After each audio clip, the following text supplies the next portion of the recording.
Singapore tour success, స్వదేశానికి బయలుదేరిన మంత్రి నారా లోకేష్.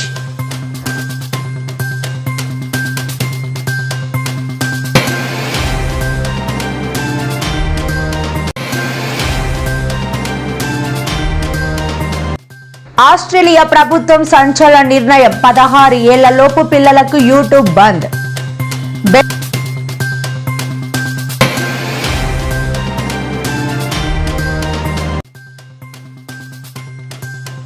బెట్టింగ్ యాప్ల ప్రచారం కేసులో ఈడీ ఎదుట హాజరైన ప్రకాష్ రాజ్ ఇక నుంచి తాను బెట్టింగ్ యాప్లకు ప్రచారం చేయబోనని వెల్లడి.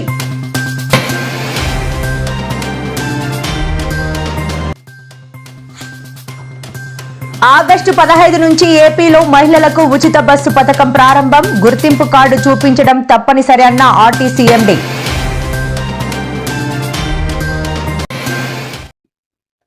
సీఎం రేవంత్ రెడ్డి నీటిపారుదల శాఖ మంత్రి